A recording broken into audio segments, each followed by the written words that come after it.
Thailand-Cambodia border ceasefire. Truce holds after 5-day conflict. The recent ceasefire along the Thailand-Cambodia border marks a significant moment in a long-standing conflict, as military leaders from both nations strive to uphold peace. But here's where it gets controversial.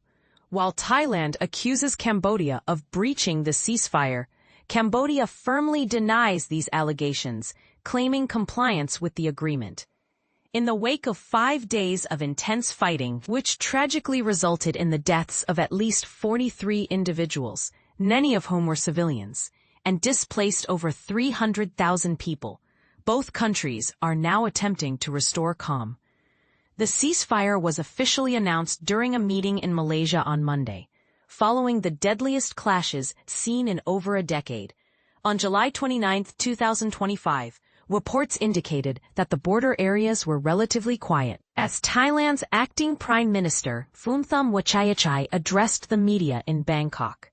However, he did not hold back in accusing Cambodian forces of violating the ceasefire early that morning. In response, Cambodia's Defense Minister T. Siha asserted that their troops had adhered strictly to the ceasefire since midnight, highlighting the tension that still lingers between the two nations.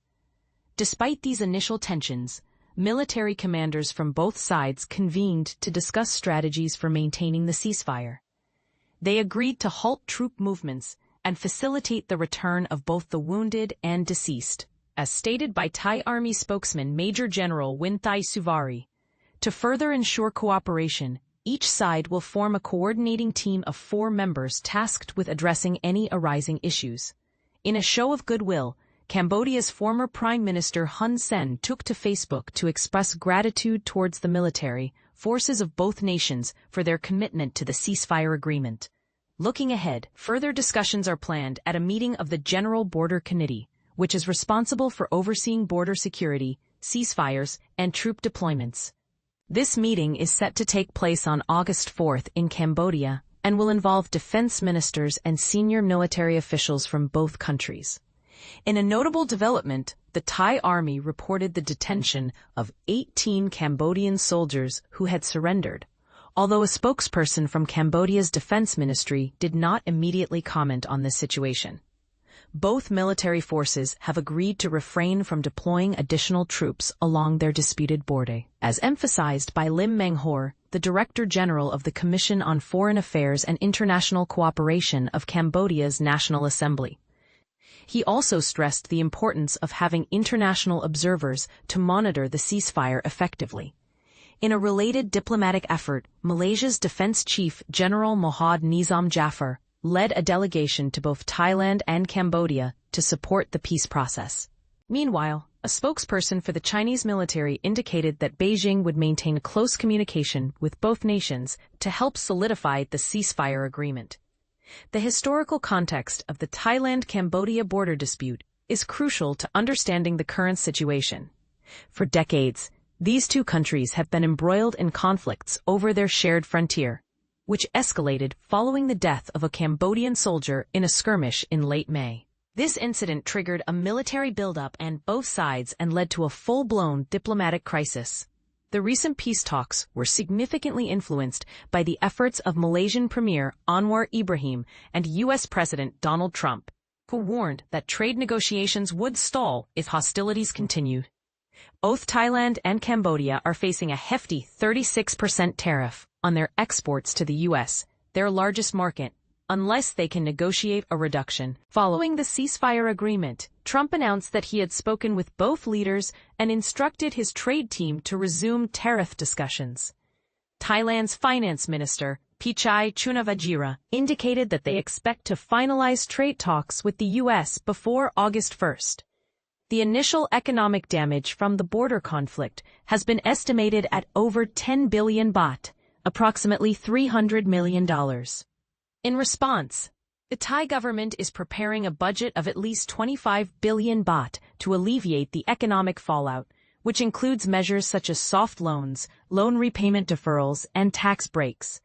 As daily life begins to resume in some areas near the border, such as the Kantharalik district, located about 30 kilometers, 20 miles from the front line, local residents are cautiously optimistic. Chaya Pumjaroen, a 51-year-old shop owner, expressed relief at the ceasefire, stating, "I am very happy that a ceasefire happened. If they continue to fight, we have no opportunity to make money." While the ceasefire agreement represents a rare alignment of interests between the U.S. and China, both of whom advocated for the talks, the situation remains delicate. Political scientist Titanin Pongsadirac from Bangkok's Chulalongkorn University cautioned that the implementation of the ceasefire cannot be left solely to Thailand and Cambodia, given the deep-rooted hostilities that exist. He emphasized the necessity of third-party monitoring to ensure the agreement holds. What do you think about the effectiveness of international intervention in conflicts like this? Do you believe that the ceasefire will hold, or are there underlying tensions that could reignite the violence? Share your thoughts in the comments. Thailand and Cambodia agree to immediate ceasefire, a step towards peace. A glimmer of hope in a region on the brink of chaos, Thailand and Cambodia agree to ceasefire. In a dramatic turn of events, Thailand and Cambodia have reached a historic agreement to bring an end to the deadly border clashes that have ravaged the region for 5 days. Malaysian Prime Minister Anwar Ibrahim, who chaired the talks as head of the Association of Southeast Asian Nations, ASEAN, announced the breakthrough on Monday, stating that both sides have agreed to an immediate and unconditional ceasefire with effect from midnight, local time, on Tuesday. But here's where it gets interesting. The agreement comes after a series of frank discussions between Cambodian Prime Minister Hun Manet and Thai Acting Prime Minister Phumtham Wechayachai, who have been locked in a bitter dispute over the border clashes that have killed at least 35 people and displaced over 260,000 people on both sides. The conflict, which began last Thursday after a landmine explosion along the border wounded 5 Thai soldiers, has sparked a rare instance of open military confrontation between ASEAN member states. The regional bloc has long prided itself on non-aggression, peaceful dialogue, and economic cooperation, making this development all the more shocking. And this is the part most people miss. The violence has also led to a diplomatic rift between the two countries, with both sides recalling their ambassadors and Thailand shutting all border crossings with Cambodia, except for migrant Cambodian workers returning home. However, in a surprising twist, the Malaysian meeting that led to the ceasefire agreement was co-organized by the United States, with participation from China. The joint statement released after the meeting acknowledged the U.S. role in facilitating the talks, which were attended by the Chinese and American ambassadors to Malaysia. The agreement is a significant step towards de-escalation and the restoration of peace and security in the region. According to Anwar Ibrahim, military and officials from both sides will hold meetings to defuse border tensions, and the foreign and defense ministers of Malaysia, Cambodia, and Thailand have been instructed to develop a detailed mechanism to implement and monitor the ceasefire. But what does this mean for the people affected by the conflict? For Ron Mao, a 56-year-old evacuee from Cambodia's Siem Reap province, the news of the ceasefire agreement is a welcome relief. "I don't want to see this war happen.